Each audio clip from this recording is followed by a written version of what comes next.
اعوذ باللہ من الشیطان الرجیم، بسم اللہ الرحمن الرحیم۔ Welcome to Islamic companions. دوستو، آج ہم اللہ کے سپاہی کی سیریز میں شروع کر رہے ہیں، امیر البحر بار بروسہ رحمۃ اللہ علیہ۔ ان مردان حق کا قصہ جنہوں نے اپنے زمانے میں ترکی کو دنیا کی سب سے بڑی طاقت بنا دیا تھا۔ بحیرہ روم، احمر اور بحیرہ عرب میں ان کے نام کے ڈنکے بجتے تھے، اور جبل الطارق سے لے کر ہندوستان کے مغربی ساحل تک ان کا نام انتہائی عزت و احترام کے ساتھ لیا جاتا ہے۔ عالم اسلام کے قابل فخر مایہ ناز امیر البحر۔ دوستو، سمندر کے کافی وسیع علاقے پر ایک ڈاکو کا تسلط تھا۔ تجارتی بحری بیڑے اور مسافروں کے جہاز اس طرف سے بہت کم بچ کر نکلتے تھے۔ ایک دن اس ڈاکو نے ساحل کی ایک بستی کا رخ کر لیا۔ بستی کے بازار ویران ہو گئے، لوگوں نے اپنے گھروں کے کواڑ مضبوطی سے بند کر لیے۔ ڈاکو ننگی تلوار لیے بڑھتا چلا جا رہا تھا، اس کے ساتھی اس کے پیچھے تھے۔ اچانک ایک بڑھیا نے اس کا راستہ روک لیا۔ ڈاکو بڑھیا کی جرأت پر حیرت زدہ رہ گئے۔ ادھر بڑھیا نے چلا کر کہا، شرم سے ڈوب مرو شیطان کے چیلو، تمہیں کسی کا خوف نہیں؟ احمق بڑھیا، تمہیں شاید معلوم نہیں میں کون ہوں۔ ڈاکو نے تلوار لہرا کر کہا، اچھی طرح جانتی ہوں، تو بار بھروسہ ہے، تو ظالم ہے، ڈاکو ہے۔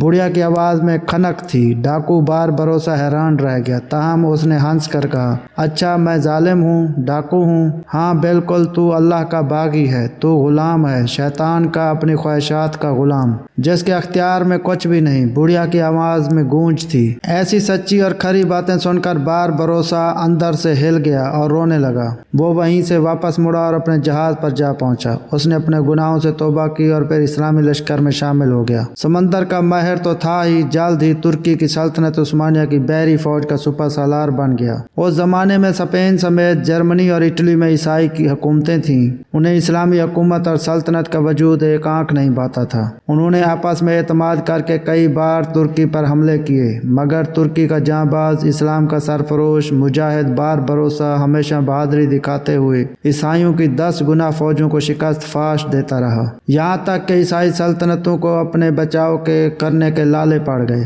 ڈاکو کی زندگی کو خیر باد کہہ کر خدمت اسلام کا بیڑا اٹھانے والے یہ عظیم انسان عالم اسلام کے فخر اور مایہ ناز امیر البحر خیر الدین بار بھروسہ تھے۔ پرتگالی زبان میں بار بوزا لال داڑھی والے کو کہتے ہیں۔ عربوں میں اکثر رواج تھا کہ جب داڑھی اور سر کے بال سفید ہونے لگتے تھے تو اس میں دسمہ لگا کر انہیں لال کر لیا جاتا تھا۔ عربوں سے یہ رواج ترکوں میں بھی پھیل گیا۔ پرتگالی خود بڑے اچھے ملاح ہوتے تھے۔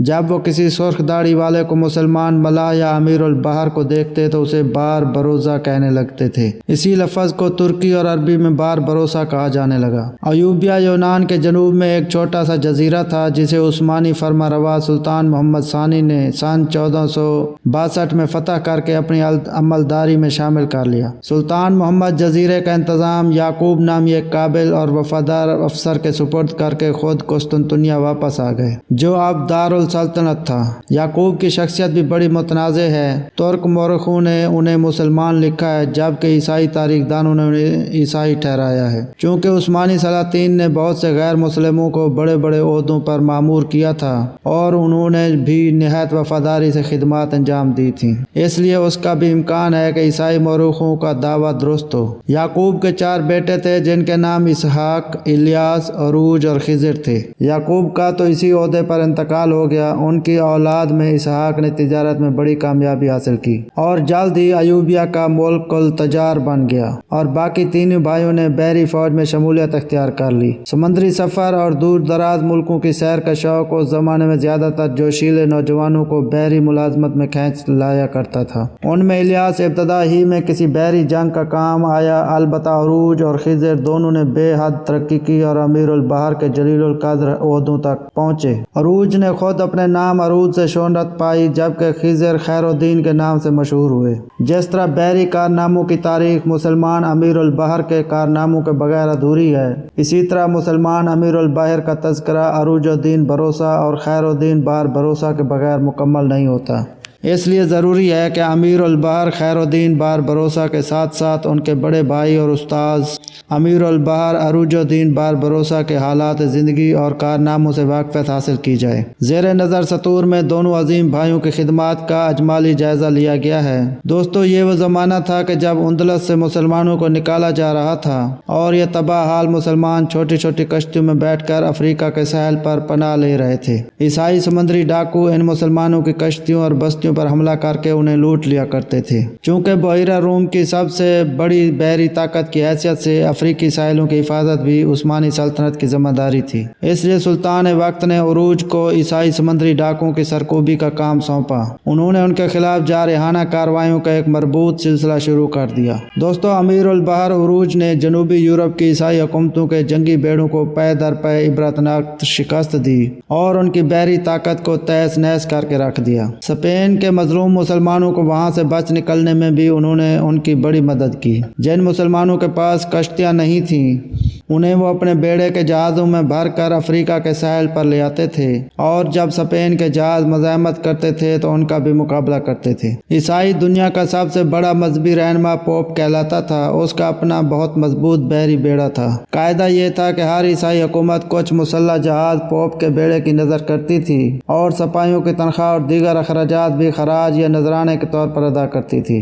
یہ بیڑا اتنا مضبوط تھا کہ اب تک کسی مسلمان سلطنت نے اس سے ٹکر لینے کی جرات نہ کی تھی، لیکن ایک بار جب اچانک امیر البحر عروج کو پوپ کا بیڑا بحیرہ روم میں نظر آ گیا تو اس سے رہا نہ گیا اور اسی وقت حملہ کر کے سارے جہاز گرفتار کر لیے۔ پوپ کے سارے ملاحوں اور سپاہیوں کی گرفتاری سے پورے یورپ میں ہلچل مچ گئی۔ ادھر امیر البحر عروج نے ان ملاحوں کو تونس کی بحریہ کی ملازمت پیش کی، جو انہوں نے قبول کر لی۔ یہ پوری عیسائی دنیا کے چنے ہوئے لوگ تھے جن کے آ جانے کی وجہ سے تونس کی بحری طاقت میں گراں قدر اضافہ ہو گیا۔ اس کے بعد امیر البحر عروج نے اسپین سے ایک فیصلہ کن سمندری جنگ لڑنے کا فیصلہ کیا۔ سن 1504 میں امیر البحر عروج نے اپنے مختصر بیڑے کی مدد سے ڈاکوں کی کئی ٹولیوں کو شکستیں دیں۔ ساحل پر خشکی کے قریب ایک محفوظ جگہ انہوں نے اپنا ہیڈ کوارٹر بنا لیا تھا اور ان کی مخبر کشتیاں برابر بحیرہ روم میں گشت لگایا کرتی تھی۔ جب کبھی کوئی عیسائی بیڑا افریقہ کے ساحل پر رخ کرتا تو امیر البحر عروج کو فوراً خبر ہو جاتی تھی اور وہ اپنا بیڑا لے کر دشمن کے سامنے سینہ سپر ہو جایا کرتے تھے۔ تیونس کی بندرگاہ آج بھی دنیا کی بہترین بندرگاہوں میں سے ایک ہے، اسی لیے عروج نے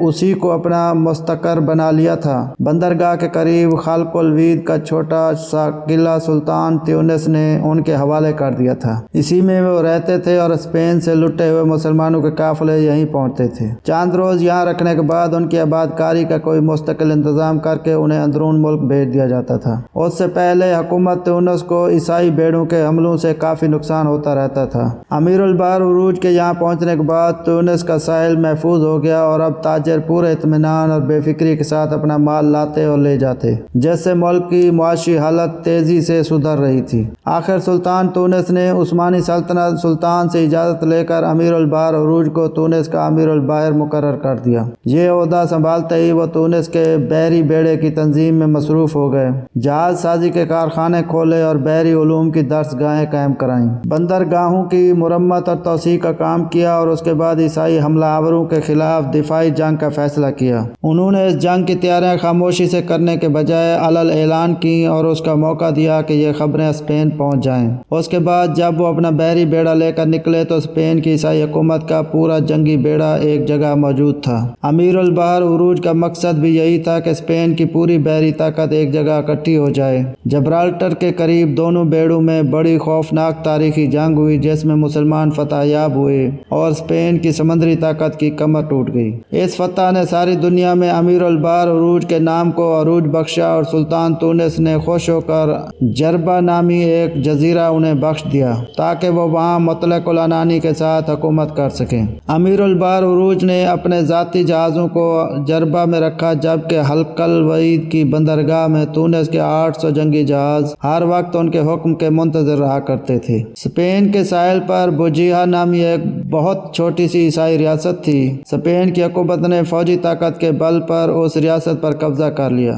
بوجیا کے حاکم نے اپنا ایک ایلچی امیر البحر عروج کے پاس بھیجا اور کہا کہ اگر آپ میرا تخت واپس دلوا دیں تو میں آپ کے اور آپ کے ساتھیوں کے جہازوں کے لیے بندرگاہ بوجیا کے دروازے کھول دوں گا اور ان سے کوئی ٹیکس نہیں لیا جائے گا۔ امیر البحر عروج نے سلطان تیونس سے اجازت لینے کے بعد حملے کی تیاریاں شروع کر دیں۔ تیونس کی بہترین فوجیں جہازوں میں سوار کی گئیں۔ چونکہ اسپین سے مسلمانوں کو بڑی بے عزتی کے ساتھ نکالا گیا تھا، اس لیے ان مہاجر مسلمانوں نے بھی انتقامی طور پر اس جنگ کے لیے اپنے آپ کو پیش کیا۔ امیر البحر عروج نے بوجیہا کے مقام حاکم سے پہلے ایک تحریری معاہدہ کر لیا اور ساری شرطیں لکھوا لیں۔ اس کے بعد اسلامی لشکر روانہ ہو گیا۔ اسپین کی بحری طاقت تو پہلے ہی ختم ہو چکی تھی، لہذا سمندری لڑائی کی نوبت نہیں آئی اور مسلمان آسانی سے بوجیہا کے ساحل پر اتر گئے۔ آگے بڑھ کر اسپین کی فوجوں سے مقابلہ ہوا، لیکن مسلمان اتنے جوش میں بھرے ہوئے تھے کہ پہلے اس حملے میں عیسائی لشکر کے پاؤں اکھڑ گئے اور اس نے بھاگ کر ایک بڑے قلعے میں پناہ لی۔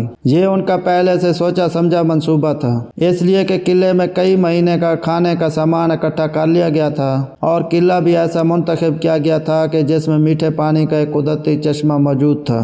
مسلمانوں کی فوجیں 10 روز تک قلعے پر گولہ باری کرتی رہیں، مگر اس کی فصیلیں اتنی مضبوط تھیں کہ مسلمانوں کو اسے توڑنے میں کامیابی نہیں ہوئی۔ بدقسمتی سے 10ویں دن امیر البحر عروج شدید طور پر زخمی ہو گئے۔ انہیں علاج کے لیے افریقہ بھی بھیج دیا گیا تو فوج میں بد دلی پھیلنے لگی۔ نتیجہ یہ ہوا کہ محاصرہ ختم کر کے سب کو افریقہ واپس جانا پڑا۔ واپسی میں انہیں جنیوا کا ایک تجارتی جہاز تنا جاتا ہوا مل گیا، چنانچہ وہ اسے پکڑ کر تیونس لے گئے۔ جب جہاز کے لٹنے کی خبر جنیوا پہنچی تو وہاں کی حکومت نے مشہور عیسائی امیر البحر ڈوریا کی کمان میں ایک بحری بیڑا روانہ کیا۔ اس بیڑے نے تیونس کی بندرگاہ پر حملہ کیا اور اسے لوٹ کر تباہ کر دیا۔ جاتے ہوئے وہ لوگ اپنا لٹا ہوا جہاز بھی لیتے گئے۔ امیر البحر عروج کی بیماری کے دوران ان کے بھائی امیر البحر خیر الدین بار بروسہ پورے بیڑے کے انچارج تھے۔ انہیں شکست کا بڑا صدمہ ہوا، چنانچہ اپنے بھائی کو بیمار چھوڑ کر وہ جزیرہ جربہ پہنچے اور بحری بیڑے کو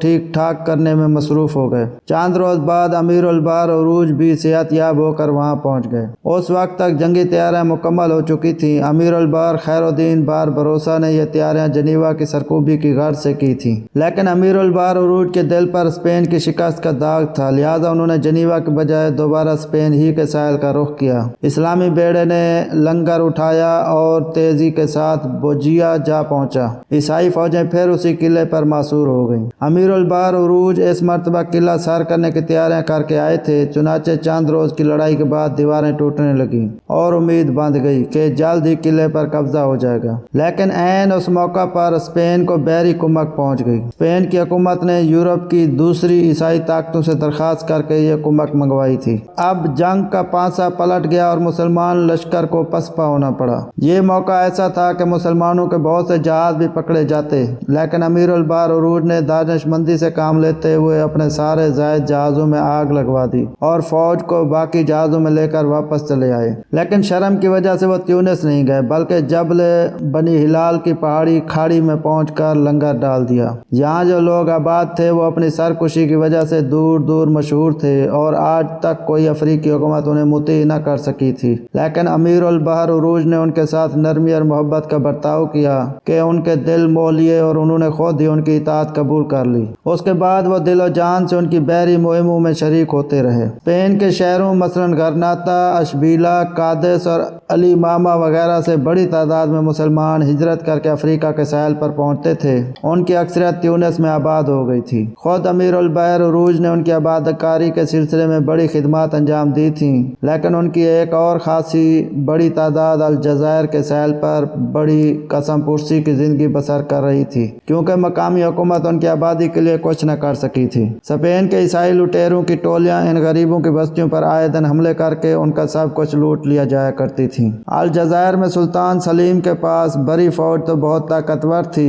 لیکن بحری طاقت نہ ہونے کے برابر تھی، اسی لیے اسپین کے سمندری لٹیروں کے آگے ان کی ایک نہ چلتی تھی۔ آخر سلطان سلیم نے امیر البحر عروج سے مدد کی درخواست کی۔ انہوں نے یہ درخواست قبول کر لی اور فوراً تیاریاں شروع کر دیں۔ 1512 سن میں ایک مختصر مگر مگر مضبوط بحری بیڑا لے کر امیر البحر عروج روانہ ہوئے۔ اس بیڑے میں سپاہیوں کی تعداد 6000 سے اوپر تھی۔ الجزائر کے دارالحکومت الجزیرہ کے قریب ایک قلعہ پر اسپین والوں کا قبضہ تھا۔ امیر البحر عروج نے وہاں جا کر مقابل سمندر میں پڑاؤ ڈالا اور تیر کے ذریعہ یہ پیغام قلعے والوں کو بھیجا کہ اگر تم قلعہ ہمارے حوالے کر دو گے تو آزادی اور حفاظت کے ساتھ تمہیں یہاں سے نکل جانے کی اجازت دے دی جائے گی۔ قلعے کے عیسائی حاکم نے جواب دیا کہ بوجیا کے قلعہ میں 2 بار ہم آپ کو پرکھ چکے ہیں اور آپ ہمارا امتحان لے چکے ہیں، لہذا دھمکیاں دینا بیکار ہے۔ امیر البحر عروج نے قلعے کا محاصرہ کر لیا اور 20 دن تک گولہ باری جاری رکھی۔ نہ ان کا گولہ زیادہ دور جاتا تھا اور نہ اس میں زیادہ طاقت ہوتی تھی۔ اتفاق سے عروج کے سپاہیوں اور اسپین سے آئے ہوئے مہاجروں میں کسی بات پر جھگڑا ہو گیا جس نے بڑھ کر بغاوت کی شکل اختیار کر لی۔ مہاجروں نے امیر البحر عروج کی فوجوں کو الجزائر سے نکال بحر کرنے کی سازش شروع کر دی، لیکن سازشوں کو گرفتار کر کے موت کی سزا دے دی گئی۔ اس میں کئی دن ضائع ہو گئے۔ موقع سے فائدہ اٹھا کر قلعے کے عیسائی حاکم نے اسپین سے مدد منگوا لی، چنانچہ 7000 جوانوں پر مشتمل ایک بحری بیڑا بھیج دیا گیا جس کا سالار مشہور عیسائی امیر البحر ڈان ڈی گوڈی ویرا تھا۔ الجزیرہ کے بالمقابل کھلے سمندر میں دونوں بیڑوں میں خوفناک جنگ ہوئی۔ شروع میں عیسائی بھاری پڑ رہے تھے مگر امیر البحر عروج نے اپنے بیڑے کا رخ پھیر دیا اور کچھ جہازوں کی پوزیشن اس طرح تبدیل کر دی کہ عیسائی بیڑا 2 طرف سے گر گیا۔ 4 گھنٹے کے اندر ادھر عیسائیوں کو شکست ہو گئی اور امیر البحر ڈان ڈی گوڈی ویرا اپنا ایک جہاز تک نہ بچا سکا۔ اس فتح نے الجزائر میں امیر البحر عروج کی مقبولیت بہت بڑھ گئی، چنانچہ انہوں نے ایک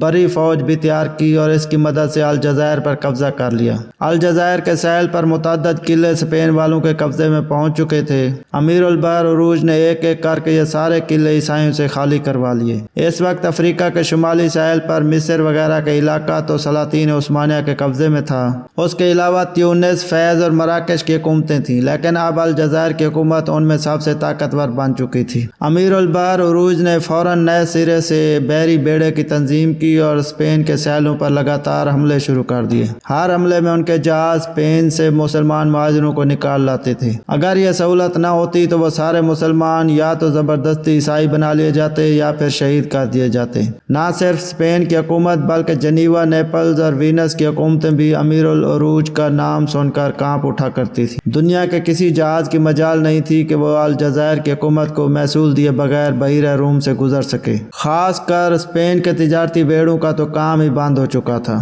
وہاں کے تاجر برابر اپنی حکومت پر دباؤ ڈال رہے تھے کہ وہ امیر البحر عروج کا زور توڑنے کے لیے کارروائی کرے، مگر اس کی ہمت نہیں پڑتی تھی۔ کچھ عرصے بعد جب چارلس پنجم اسپین کے تخت پر بیٹھا تو اس نے سب سے پہلے یہ کیا کہ چپکے تیاریاں شروع کر دیں۔ اسپین کے بچے کچے جہاز اکٹھے کیے، کچھ جہاز یورپ کی دوسری عیسائی حکومتوں نے دیے، بڑی فوجیں افریقہ لے جانے کے لیے تجارتی جہاز حاصل کر لیے گئے اور اس طرح 15000 بحری اور 10000 بڑی فوج لے کر اسپین نے الجزائر پر حملہ کیا۔ یہ حملہ بالکل غیر متوقع طور پر ہوا تھا۔ امیر البحر عروج اس وقت دارالحکومت الجزیرہ سے دور طلسمان نامی علاقے میں شکار پر گئے ہوئے تھے اور ان کے پاس صرف 1500 سپاہی تھے۔ یہ اطلاع ملنے پر اسپینی سپہ سالار کا دل باغ باغ ہو گیا۔ اس نے اپنی بحری فوج کو تو الجزیرہ میں چھوڑا اور 10000 بڑی فوج لے کر سیدھا طلسمان کا رخ کیا۔ عیسائی دنیا کا خیال تھا کہ جیسے ان کا لشکر وہاں پہنچے گا عروج یا تو رائے فرار اختیار کر لے گا یا ان کی منمانی شرطوں پر صلح کی درخواست کرے گا،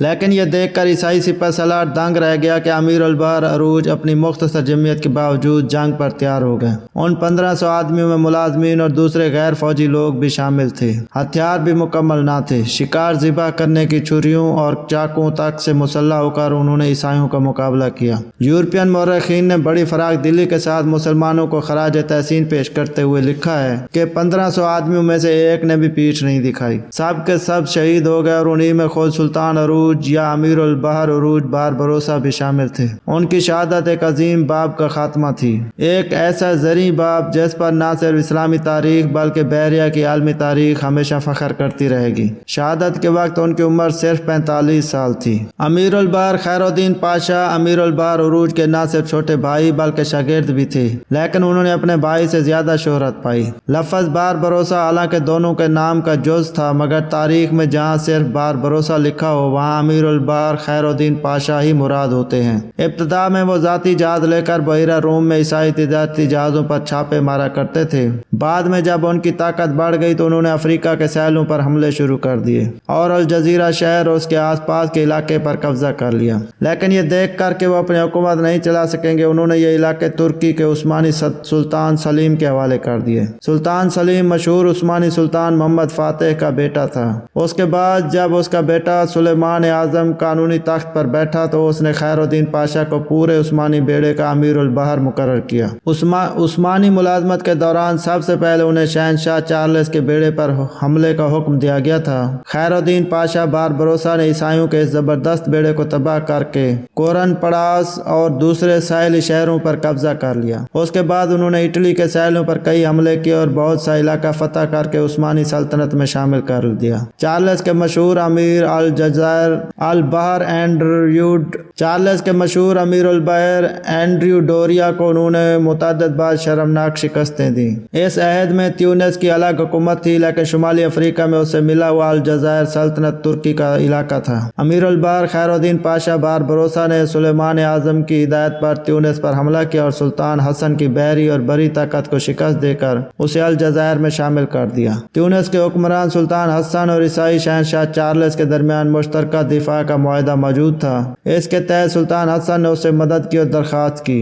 عیسائی شہنشاہ چارلس 5 جہاز کا زبردست جنگی بیڑا اور 30,000 فوج لے کر تیونس پر حملہ آور ہوا۔ عیسائی فوجوں کی تعداد بہت زیادہ تھی، چنانچہ خیر الدین پاشا کو شکست کھا کر تیونس سے نکلنا پڑا۔ چارلس نے تیونس کے 30,000 مسلمان مردوں، عورتوں اور بچوں کو قتل کرا دیا اور ہزاروں خاندان جان بچانے کے لیے عیسائی بن گئے۔ اس شکست کے بعد سلیمان اعظم نے مصلحتاً فرانس سے معاہدہ کر لیا جس کے مطابق دونوں حکومتوں نے بوقت ضرورت ایک دوسرے کی مدد کرنے کا وعدہ کیا۔ کچھ دن بعد فرانس اور شہنشاہ چارلس کے درمیان ایک بڑی جنگ چھڑ گئی جس میں یورپ کی تقریباً تمام طاقتیں کسی نہ کسی طرح شریک تھیں۔ سلیمان اعظم نے معاہدہ کے مطابق فوراً خیر الدین پاشا کو ایک مضبوط بیڑا دے کر فرانس کی مدد کے لیے روانہ کیا۔ وہ اپنی پچھلی شکست کا انتقام لینے پر تلے ہوئے تھے، اس لیے ان کا اور ان کی بحری فوج کا جوش و خروش بہت بڑا ہوا تھا۔ کافو نامی ایک جزیرے میں چارلس کا بہت بڑا بحری اڈا تھا۔ خیر الدین پاشا نے کافو کا محاصرہ کر لیا اور چاندی روز میں اسے فتح کر کے اس پر سلطان ترکی کا پرچم لہرا دیا۔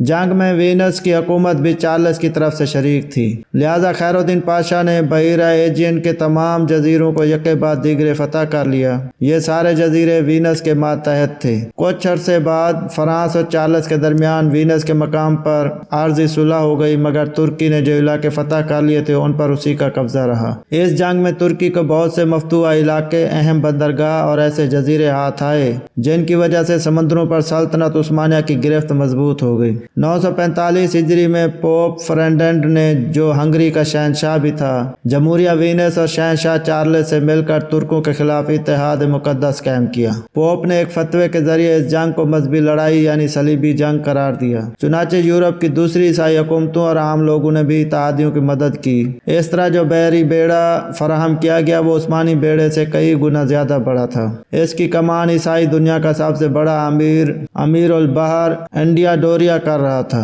عثمانی بیڑے کے انچارج امیر البحر خیر الدین پاشا باربروسا تھے۔ جزیرہ پرویسا کے قریب یہ مشہور تاریخی جنگ ہوئی جس میں اتحادی بیڑے کو شرمناک شکست سے دوچار ہونا پڑا اور ان کے سارے بحری مقبوضات ترکی کے زیر نگین آ گئے۔ اسپین کے شہنشاہ چارلس کو اس شکست سے انتقام لینے کی فکر پڑ گئی۔ پھر الجزائر کی طرف سے اسے نہ صرف اسپین بلکہ اپنے اطالوی ساحلی مقبوضات کے لیے بھی خطرہ نظر آ رہا تھا، اس لیے 946 ہجری میں اس نے ایک بڑا بحری بیڑا الجزائر پر حملے کے لیے روانہ کیا، لیکن خیر الدین پاشا نے اسے بری طرح شکست دے کر بھگا دیا۔ اس سے اگلے سال فرانس نے وینس کا معاہدہ ختم کر کے چارلس کے خلاف دوبارہ اعلان جنگ کر دیا۔ اس جنگ میں بھی ترکی نے معاہدے کے مطابق فرانس کا ساتھ دیا اور خیر الدین پاشا نے شہر وینس فتح کر لیا۔ ترک بیڑے کے ان خدمات کے اعتراف کے طور پر شہنشاہ فراز نے آج خود اپنی طولون کی بندرگاہ ترکی کے حوالے کر دی۔ 951 ہجری تک خیر الدین پاشا نے بحیرہ روم میں متعدد لڑائیوں میں حصہ لیا اور سب میں کامیابی حاصل کی۔ یورپ والے انہیں ناقابل شکست سمجھنے لگے اور پھر تو یہ عالم ہو گیا کہ عیسائی ملاح اور سپاہی بحری فوج میں بھرتی کے وقت پہلے یہ شرط رکھنے لگے کہ انہیں باربروسا سے لڑنے کو نہیں کہا جائے گا۔ 953 ہجری کے آخر میں امیر البحر خیر الدین پاشا باربروسا کا انتقال ہو گیا۔ انہوں نے اپنے زمانے میں ترکی کو دنیا کی سب سے بڑی طاقت بنا دیا تھا۔ بحیرہ روم، ایمر اور بحیرہ عرب میں ان کے نام کے ڈنکے بجتے تھے، اور جبل الطارق سے لے کر ہندوستان کے مغربی ساحل تک ان کا نام انتہائی عزت و احترام کے ساتھ لیا جاتا تھا۔ ایک زمانے میں وہ عیسائی تجارتی جہاز لوٹنے کا کام کیا کرتے تھے۔ اس طرح انہوں نے بے شمار دولت اکٹھی کی تھی۔ پھر سلطنت عثمانیہ کی ملازمت کے دوران بھی انہوں نے تنخواہ کے علاوہ انعام و کرام میں بڑی دولت حاصل کی۔ شہنشاہ فرانس نے بھی بہت کچھ دیا۔ یہ ساری دولت انہوں نے اپنے ساتھیوں میں بانٹ دی۔ یہی وجہ تھی کہ ان کے سپاہی اور عملے کے لوگ ان پر جان چھڑکتے تھے، اور جہاں ان کا پسینہ گرتا وہاں خون بہانے سے بھی دریغ نہ کرتے تھے۔ مرتے وقت ان کی عمر 90 سال تھی۔ اس عمر میں بھی وہ بے حد چاق و چوبند تھے اور سخت سے سخت عملی محنت سے نہیں گھبراتے تھے۔ انتقال کے بعد سلطان نے ان کی قبر سمندر کے کنارے اس طرح سے بنوائی کہ اس کی لہریں ہر وقت قبر کی دیواریں چومتی رہیں۔ درہ دانیال میں شاخ زریں کے سرے پر بخشتاش میں ان کی یہ قبر آج بھی موجود ہے، اور ترکی کا بحری بیڑا جب بھی درہ دانیال سے گزرتا ہے دنیا کے عظیم امیر البحر کو سلام پیش کرتا ہے۔ جزاک اللہ خیرہ دوستو، امید ہے آج کی میری ویڈیو آپ کو پسند آئی ہوگی۔ اگر پسند آئی تو میرے چینل کو سبسکرائب کیجئے اور بیل آئیکن لازمی دبائیے۔ خوش رہیے، آباد رہیے، اللہ حافظ۔